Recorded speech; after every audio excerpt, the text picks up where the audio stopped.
18มาแล้วโอ้โห10มาแบบนี้288ยังไงมาแบบนี้ตัวคูณยังไงโอ้โห8,400สุดยอดลงมาตะก้อนรอบนี้สายมูของจริงเลยนะเพื่อนๆบอกเลยว่าเขาแบบจัดมาให้จุกๆกันเลยนะโอ้โหมาเจอกับกาเนชาฟอร์จูนนะโชคลาภแห่งคเนศนะคะเดี๋ยวเรามาลุ้นมาเป็นกำลังใจให้น้องด้วยนะคะเพื่อนๆพี่ๆวันนี้ก็พกมาอยู่หลัก10นะโอ้โหวันนี้หลัก10จะสู่คิดหรือเปล่าก็ขอไปเปิดกันที่10เลยละกันนะคะมาขอเริ่มกันที่10ก่อนเลยละกันยังไงรอบนี้ยังไงสเก็ตเตอร์มาเลยไหมยังไงลุ้นมากเลยนะรอบนี้โอ้โหขอให้มาเถอะยังไงรอบนี้ต้องมาแล้วปะลุ้นจริงๆยังไงแถวนี้แหละโอ้โหจอดมาแล้วนะโอ้โหสุดยอดมาไวมากตกใจจริงตอนแรกคิดว่าจะสู่คิดแล้วนะสุดจริงนะรอบนี้เดี๋ยวไปลุ้นกันต่อเลยละกันโอ้โหก้อนโตเดือดมากนะรอบนี้ว่าเขาไม่ได้นะไม่ธรรมดาจริงๆนะรอบนี้นะเดี๋ยวไปลุ้นกันต่อเลยละกันสุดจริงรอบนี้โอ้โหมาต่อไม่หยุดกันเลยทีเดียว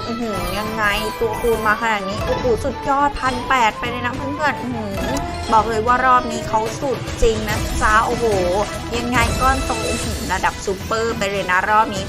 1,800สุดจริงนะเพื่อนๆรอบนี้นะโอ้โหบอกเลยว่าสายมูนี่สุดมากนะรอบนี้ขนาดวันนี้ยังไม่มูมาเท่าไหร่นะคะเพื่อนๆบอกเลยว่าหลัก10วันนี้ทีเด็ดมากนะโอ้โหเด็ดจริงมาอะไรขนาดนี้สุดยอดโอ้โหคิวมาต่อไม่หยุดกันเลยทีเดียวตัวคูณมาเชื่อมต่อไปอีกยังไงรอบนี้เดี๋ยวมาลุ้นกันต่อเลยละกันโอ้โหบอกเลยว่าเดือดจริงนะโอ้โหวันนี้ไม่ธรรมดามีแต่โอ้โหอะไรเดือดสุดจริงรอบนี้ขอร้องอย่างเดียวหัวอย่าเดือดนะตอนเนี้ยเดี๋ยวไปลุ้นกันต่อเลยละกันฟรีเกมมารอบแรกนี่ก็คือได้ทุนไปต่อกันยาวๆเลยนะโอ้โห2,300เกินมากนะรอบนี้นะเกินเบอร์ไปมากนะโอ้โหสุดจริงนะเพื่อนๆรอบนี้ไม่คิดว่าจะมาขนาดนี้นะคะเพื่อนๆเดี๋ยวไปลุ้นกันต่อเลยละกันนี่แค่รอบแรกนะคะเนี่ยโอ้โหหรือว่ารอบแรกแล้วเราจะพักเลยเนี่ยวันนี้ยังไงดี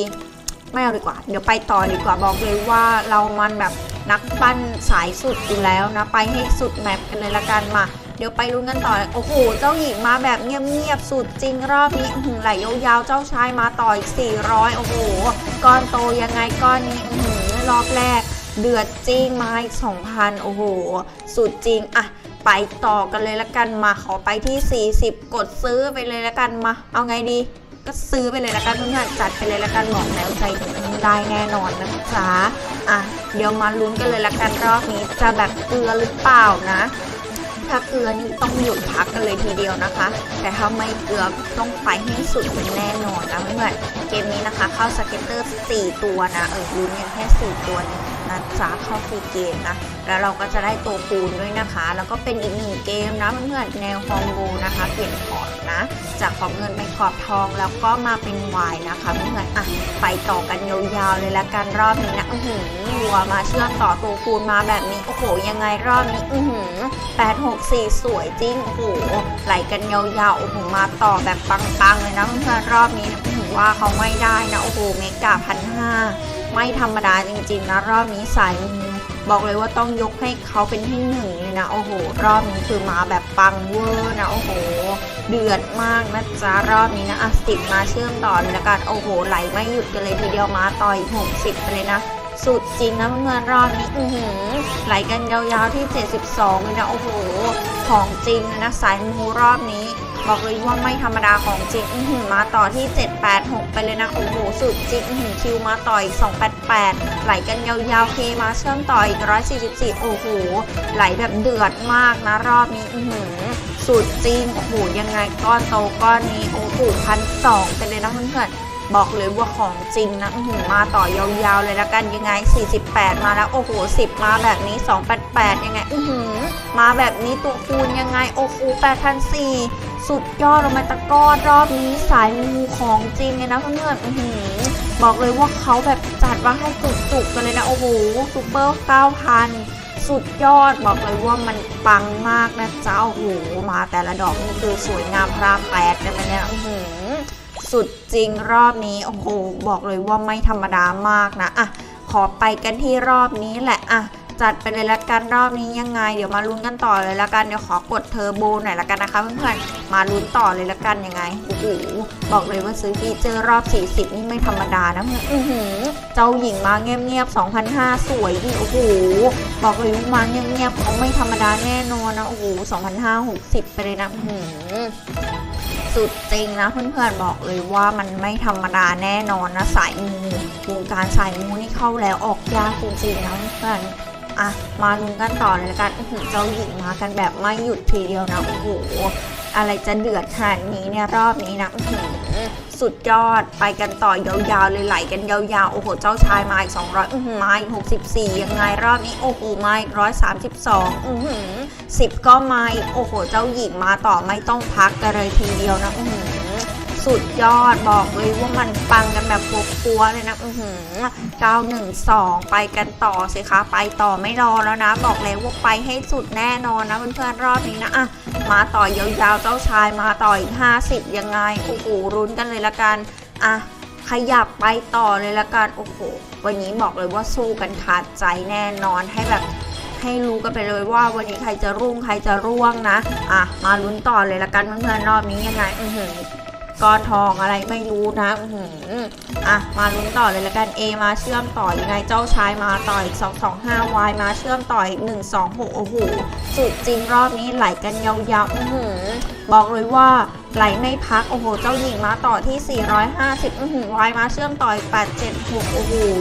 เกินเบอร์ไปเปล่ารอบนี้ยังไงโอ้โหสุดยอดก้อนโต1,700สุดจริงนะเพื่อนๆรอบนี้บอกเลยว่าเขาไม่ธรรมดาจริงๆนะสายมูรอบนี้วงการสายมูนี่สุดมากนะว่าเขาไม่ได้นะโอ้โหช่วงนี้สายมูมาแรงมากๆเลยนะไปต่อเลยละกันมาที่18เลยนะยังไงรอบนี้แต่รู้สึกว่าจะเงียบลงนิดหน่อยนะเพื่อนๆเดี๋ยวลุ้นกันต่อเลยละกันเดี๋ยวขอไปต่ออีกสักนิดนึงละกันนะแต่ถ้าเงียบกว่านี้นี่ต้องพักแล้วนะเพื่อนๆไม่กล้าไปต่อแล้วนะเดี๋ยวมาลุ้นต่อเลยละกันยังไงรอบนี้โอ้โหยังไงรอบ80ของเราขอแบบปัวๆสักทีเถอะโอ้โหรู้สึกว่าเงียบมานานแล้วนะสุดยอดเจ้าชายมาต่อที่1,080มาเชื่อมต่ออีกโอ้โหสุดจริงรอบนี้ยังไงก้อนโตก้อนนี้โอ้โหบอกเลยว่าปังจริงๆนะเพื่อนโอ้สุดยอดเจ้าชายมาตบท้ายA มาต่อที่256ไปต่อกันยาวๆ110Y มาเชื่อมต่อ120สุดจริงยังไงเจ้าชายรอบนี้โอ้โหสุดยอดเจ้าชายจัดกันมาเต็มเลยนะบอกเลยว่ารอบนี้เจ้าชายมาแบบจุกๆเลยนะโอ้โหไม่ธรรมดาของจริงนะจ๊ะโอ้โหเมกะ3,700สุดจริงนะเพื่อนๆรอบนี้เดี๋ยวขอพักเทอร์โบสักหน่อยนะเดี๋ยวกะว่าจะพักกันแล้วแหละมาขนาดนี้นะคะเพื่อนๆเดือดมากนะรอบนี้นะโอ้โหการสายมูบอกแล้วไม่ธรรมดาแน่นอนนะเพื่อนๆเดือดเกินเบอร์มากนะจ๊ะยังไงดีรู้สึกว่าจะเงียบแล้วนะยังไงโอ้โหมาที่720พอบอกว่าเงียบปุ๊บมาปั๊บเลยนะโอ้โหเกินไปเปล่าโอ้โหสายมูรอบนี้ยังไงรู้สึกว่าจะมาแค่ดอกเมื่อกี้แหละแล้วเขาเงียบไปเลยนะโอ้โหรอบนี้เนี่ยก็ต้องพักกันเลยละกันวันนี้นะไม่กล้าที่จะสู้ต่อแล้วนะบอกเลยว่าสายมูนี่เดือดเกินเบอร์มากนะเจ้าโอ้โหไหลแบบไหลดีมากนะรอบนี้เขาสุดจริงๆนะคะเพื่อนๆรอบนี้นะยังไงน้องก็พักกันเท่านี้ดีกว่าแล้วกันนะคะเพื่อนๆน้องไม่กล้าสู้ต่อแล้วนะบอกเลยว่านี้ก็สุดมากนะจ๊ะยังไงน้องก็ฝากเพื่อนๆพี่ๆนะคะอย่าลืมกดไลค์กดแชร์แล้วก็กด Subscribe ให้น้องกันด้วยนะคะฝากเป็นกำลังใจให้น้องในการทำคลิปต่อไปกันด้วยนะคะกดกระดิ่งไว้แจ้งเตือนกันด้วยนะคะเพื่อนๆที่สำคัญนะคะอย่าลืมกดไลค์นะคะแล้วก็กดติดตามไว้กันด้วยนะคะไว้เป็นกำลังใจให้น้องนะคะเพื่อนๆพี่ๆสำหรับวันนี้น้องก็ต้องขอตัวลาเพื่อนๆพี่ๆทุกคนไปก่อนแล้วกันนะคะไว้เจอกันใหม่คลิปหน้านะคะสำหรับวันนี้ขอตัวลาไปก่อนนะสวัสดีค่ะ